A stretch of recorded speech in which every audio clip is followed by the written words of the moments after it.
A manhã no 11º andar do edifício Jambaleia começou com o som característico de sacolas plásticas sendo remexidas e o murmúrio constante de buzina. Mário Jorge observava a cena com uma sobrancelha erguida enquanto ela organizava diversos pacotes sobre a mesa. Lavazin and Stanley Crown, Lavazin and Stoke and Stout Lavazin, ela repetia os nomes das marcas como se fosse um mantra. Mário Jorge não conteve a curiosidade e perguntou que compras eram aquelas. Buzena, com seu sotaque carregado de pato branco, explicou que não eram compras. Dona Álvara estava distribuindo alimentos lá embaixo e ela aproveitou, pois do jeito que as coisas estavam, não sabia quando teriam a próxima refeição daí. A menção ao nome da síndica despertou uma dúvida imediata em Mário Jorge. Ele questionou o motivo de tanta generosidade e, ao chamarem por Dona Álvara 2 vezes sem obter resposta, Rosina notou o silêncio incomum. Nem vai aparecer, comentou alguém, pois hoje era o dia do plebiscito. As urnas abririam em 1 hora e Dona Álvara estaria ocupada o dia inteiro. Ela estava decidida a mudar o estatuto do condomínio para poder se eleger até o fim da vida, buscando o 3º mandato imediatamente. Celinha ficou chocada ao saber que Buzena aceitara os alimentos e prometera votar a favor da síndica. Você está vendendo o seu voto, exclamou Celinha com indignação. Buzena, pragmática, respondeu que com todo o respeito, primeiro ela se preocupava com o estômago e depois com a moral daí. O clima de corrupção doméstica apenas começava a se revelar. Adonis entrou na sala carregando um teclado novo sob o braço. Ao ser questionado pela mãe, ele explicou que o seu antigo estava dando problema e ele pediu um novo para Dona Álvara. A estratégia da síndica fora cinematográfica. Na última semana, ela ficara de segunda a sexta-feira num parque aquático atendendo aos pedidos dos condomínios, como se fosse um Papai Noel sentado na espreguiçadeira. Teve gente que até sentou no colo dela para fazer pedidos.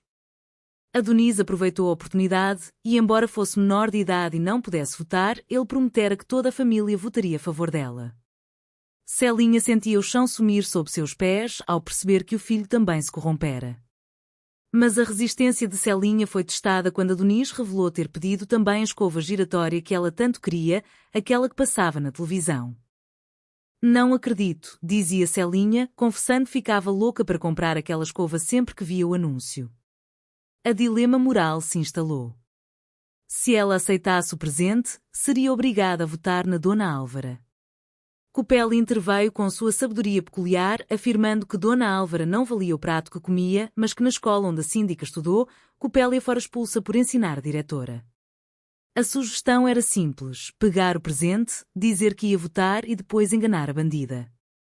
Copélia também buscara seu presente em meio ao empurra-empurra esfregação no parque aquático, trocando sua senha várias vezes para ganhar tempo.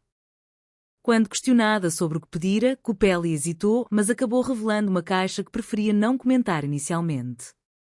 Mário Jorge também trazia um pacote e tentou adiar a conversa, mas Buzena não deu trégua. Todos estavam mostrando quanto valiam: uma cesta básica para Buzena, um teclado para Adonis, uma escova giratória para Celinha.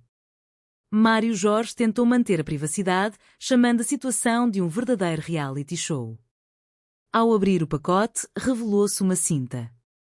Ele explicou que estava difícil emagrecer com a ansiedade da crise e que com a cinta o terno cairia melhor, garantindo uma boa apresentação para vender imóveis. Buzena não perdeu a chance de contar mais uma história de pato branco sobre um fazendeiro chamado Robusto da Beira. Ele era muito vaidoso e inventou uma cinta de cor de novilha presa com ganchos. Robusto ficava tão delgado que o chamavam de caniço daí.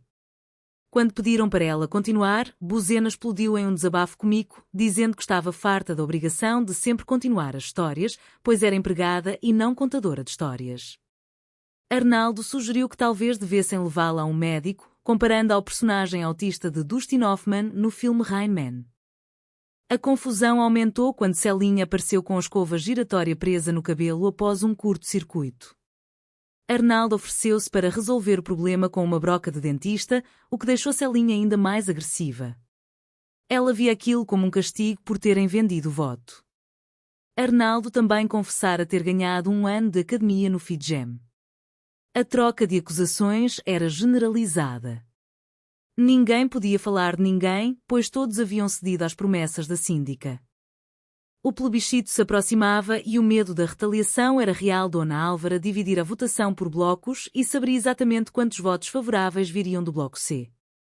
Além disso, ela conseguira um laudo de um juiz amigo provando que o único acesso da favela vizinha à via pública era através do condomínio, garantindo que os moradores da comunidade também votassem. A vitória da síndica parecia inevitável. Isadora, por sua vez, tentava lançar seu programa no canal comunitário, Isadora repórter de peito, focando em closes estratégicos sempre que se enrolava com palavras difíceis como plebiscito. De repente, a tensão política deu lugar ao pânico físico. Uma bomba foi atirada na portaria e o Jambaleia entrou em guerra.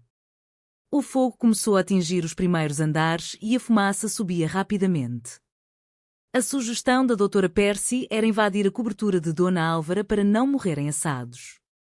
Mário Jorge, mesmo diante da hecatombe, insistia em ajustar sua cinta para sair bem nas fotos dos jornais, enquanto Copélia sonhava em ser resgatada nua pela escada dos bombeiros. Lá embaixo, a situação era caótica. Muriel do quarto andar se jogara nua na piscina. Isadora continuava gravando, perguntando ao pai como era a sensação de morrer estrangulado pela própria vaidade em forma de cinta. O grupo finalmente conseguiu entrar no apartamento de Dona Álvara, encontrando uma decoração composta por diversos objetos roubados dos próprios condomínios, incluindo uma fruteira de Celinha e uma foto de formatura de Arnaldo. Dona Álvara, confrontada, alegou ser cleptomaníaca jumbo e ameaçou a todos com a milícia do Jambaleia, a Mija, comandada por Sabará. Em meio ao incêndio e às ameaças, revelou-se um esquema de tráfico de mulheres da Guiné-Bissau, onde Dona Álvara confiscava passaportes. Dona Daisy, a xerife, tentava manter a ordem, mas era acusada de acobertar a síndica. Após o fogo ser debelado, a notícia da vitória de Dona Álvara foi confirmada. O estatuto fora alterado e ela seria a síndica vitalícia. Para a surpresa de todos, Mário Jorge e Arnaldo comemoraram a venda de apartamentos graças à boa aparência proporcionada pela cinta e à confiança gerada pela situação. Celinha admitiu ter votado na síndica por medo de retaliação, assim como Rita, que temia ter fotos ridículas publicadas em colunas sociais. Buzena votara a favor porque Dona Álvara prometera uma lei que garantia às empregadas o direito de retornar bifes para a cozinha, garantindo sua dose de proteína. No final, o cinismo tomou conta do grupo. Tatal fora nomeado diretor de passagens e ofereceu à família uma viagem para um sítio em Guapi, com direito a colher bananas. Mário Jorge, irritado com a proposta medíocre, jogou as passagens fora, lembrando de um cliente que desistiu de um negócio por causa de um porco que espirrou. O grupo percebeu que, apesar das brigas e da corrupção, eles eram uma família unida no Jambaleia, condenados a viver naquele inferno comico até o último suspiro, enfrentando o futuro de cabeça erguida, ou pelo menos tentando manter a postura enquanto a próxima crise não chegasse.